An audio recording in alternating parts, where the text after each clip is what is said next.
欢迎进入一个带你解读世界的频道。在开始本期内循环的话题前，先要提前强调，内循环和闭关锁国并没关系，说是闭关锁国的都是些标题党。至于内循环到底是什么，则是本期的重点。早在5月的两会期间，习近平就提出，我们要把满足国内需求作为发展的出发点，逐步形成以国内大循环为主体，国内和国际双循环相互促进的新发展格局。这不会是他的原创，应该是刘鹤等人的杰作。这个内循环的提法后来出现多次，包括7月30日的政治局会议，该会议为接下来的“十四五”规划做铺垫。讲到这里，一定会有人问，为什么现在要提出这个概念呢？这里又要涉及这个频道擅长的大背景分析，离清背景才能看到完整图画，且正经都得看。中国自改开以来，因为内需很小，走的是外循环的模式，也就是两头在外大进大出，即原材料大量进口，加工后的大部分成品销往海外。这种模式在01年加入世贸后进入了爆发期，因为贸易关系正常化导致出口企业投资的不确定性瞬间消除，中国经济也迎来了高速增长期，并严重依赖出口贸易。在2008年后，外贸订单出现了雪崩下滑，以4万亿为代表的一波波基建刺激不断被推出，以刺激需求，远超比例的基建房产的财政开支，让中国从南到北呈现出发达国家都自愧不如的光鲜亮丽，同时上下游的产业也大量涌现。这一波以基建和房产为主的刺激，大约到2015年达到饱和，债务率也到了无法叠加的程度，而出口也开始出现饱和，全世界的市场能占领的都占领的差不多了。同时大量行业产能严重过剩，尤其是钢铁、水泥、玻璃、石化、有色金属等行业，包括建筑、能源、家电、家居等配套行业，央企尤为严重。截至到2015年底，这几大行业的生产者价格指数已连续40个月负增长。当时的一带一路其实也有输出过剩产能的考量，并在意识形态层面提出人类命运共同体，这样也可避免被认为是东印度公司或者东亚共荣圈。人类命运共同体的说法其实也没错，我也认为人类最终可能命运共同。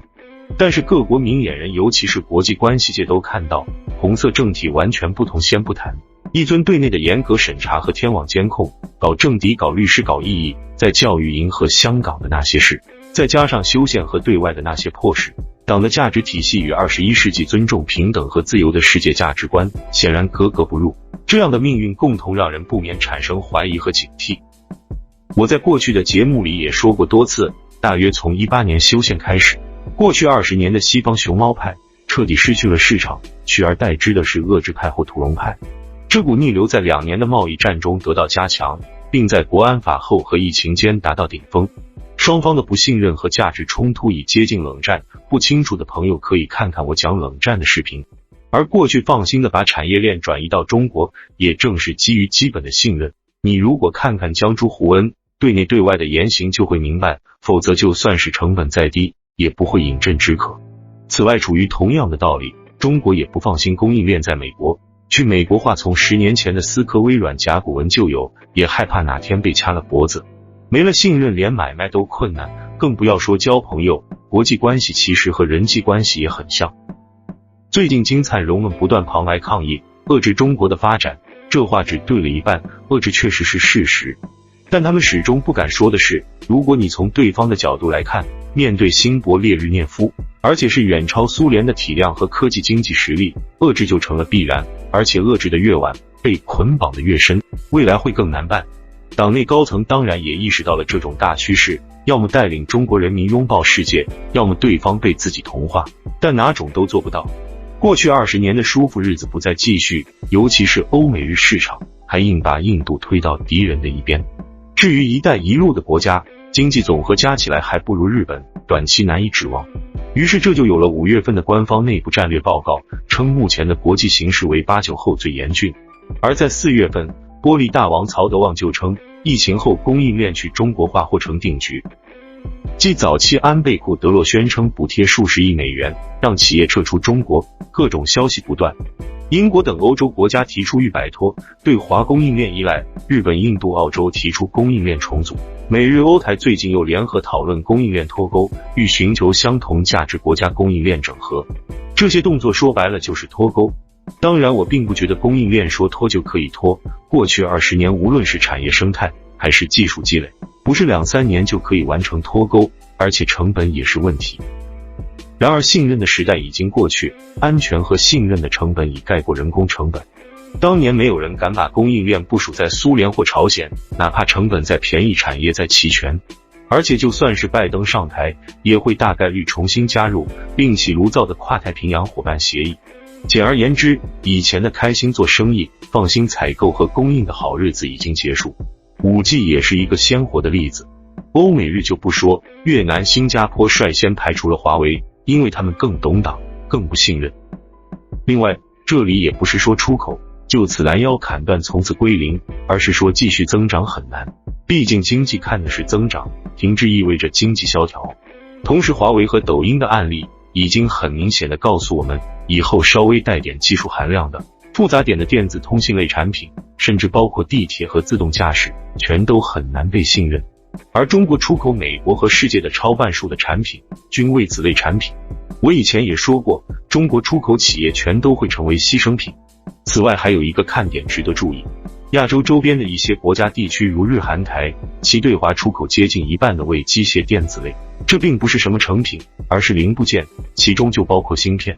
中国每年从韩日台进口数千亿美元的芯片，而随着电子制造不断的迁往东南亚和印度，韩日台等对华出口会锐减，这其实也是一种变相脱钩。讲到这里，我们可以清楚地看到，早年依靠两头在外大进大出的外循环模式很难持续，于是这才有突然提出的内循环的说法。我们也可以看出，这种提法完全是迫于无奈，并不是主动要去闭关锁国，现实也不可能允许锁国，能源粮食大量依赖进口。党内高层清楚地知道，过去的经济发展模式最关键的是加入世贸和全球化的顺风车，才让中国迅速壮大。既然成功了，就不可能主动放弃，现在被迫放弃不过是被逼到了墙角。这说到底是两种价值的冲突，只要一尊继续坚持他的红色江山代代传的梦想，这种对抗的局面就不可能消失。国内又是入关学，又是这学那学的寻找出路，却就是没人点出正道。尊重普通人诉求，法治、平等和有序自由不是西方的专利，是全人类的共同价值。做到这些，以目前的经济实力，不光不是向西方投降，反而可以成为真正的世界领袖，也就不用被迫内循环，这甚至都可以不用搞西式民主。我们再来看看内循环到底能否实现。内循环本质上有两层含义，第一层就是自产自销，不再依赖出口。这个理论呢，老实说，朝鲜办不到，俄罗斯办不到，甚至可能美国都办不到，因为他们无法生产各行各业需要的物品，但是中国的确可以办到。中国齐全的工业体系、巨大的劳动力市场以及贫富差距巨大的地域分布，假以时日，足以生产从螺丝钉到战斗机的各种物品。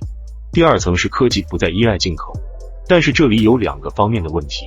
第一个问题是，随着供应链分离，这里不光包括硬件，还包括软件，那么全球可能出现两套技术标准体系的割裂，也就是可能出现中国的产品和外界越来越割裂，不同阵营的国家会选择各自阵营的体系，阵营越小就越没有市场。